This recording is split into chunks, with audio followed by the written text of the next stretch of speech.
Assalamualaikum warahmatullahi wabarakatuh. Perkenalkan saya Rahmat Hidayat. Saya adalah mahasiswa STIT Bandung Kampus 2 Darul Ihsan Cimahi. Pada kesempatan kali ini saya akan menyampaikan sebuah materi ketika pesta diganti pengorbanan. Sebelum dimulai, mari kita sama-sama bayangkan sebuah hari raya yang isinya hanya pesta. Tawa tanpa doa, kegembiraan tanpa Tuhan.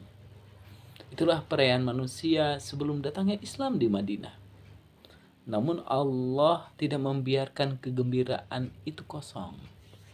Ia menggantinya bukan dengan pesta yang lebih besar, tetapi dengan sebuah pengorbanan yang mengguncang langit dan bumi. Dan kisah itu dimulai dari satu keluarga yang tak tergoyahkan keimanannya oleh iblis sekalipun. Ketika Nabi Ibrahim alaihissalam menerima perintah Allah menyembelih putranya, iblis datang menggoda. Ia mendatangi Ibrahim, ia mendatangi Ismail, ia pun mendatangi Siti Hajar. Namun tidak ada satupun dari mereka yang goyah keimanannya. Bahkan Siti Hajar berkata dengan keteguhan iman, "Jika itu benar perintah Allah, aku pun siap disembelih menggantikan Ismail." Mereka tidak berdebat dengan iblis, namun mereka melemparnya dengan batu. Iblis pun lali tunggang langgang. Dan peristiwa inilah yang kemudian diabadikan Allah sebagai rangkaian ibadah haji merupakan jumroh di Mina, jumroh ula, wusta, dan aqobah. Karena ibadah haji bukan sekedar ritual, tetapi sejarah perlawanan terhadap godaan iblis. Ketika tiba di tempat penyembelihan, Ismail berkata dengan suara yang tenang, "Ayah, ikatlah tangan dan kakiku, agar aku tidak bergerak dan menyulitkan ayah. Hadapkan wajahku ke tanah, agar ayah tidak melihat wajahku dan merasa kasihan kepadaku. Lepaskan bajuku, agar tidak terkena darah dan menjadi kenangan yang menyedihkan bagi ayah dan ibu." Ia bahkan berkata kepada ayahnya Nabi Ibrahim alaihissalam, "Asahlah pisaunya setajam mungkin, karena sakaratul maut itu sangat dahsyat." Ismail berpesan, "Berikan bajuku kepada ibu, sampaikan salam agar ia tetap sabar.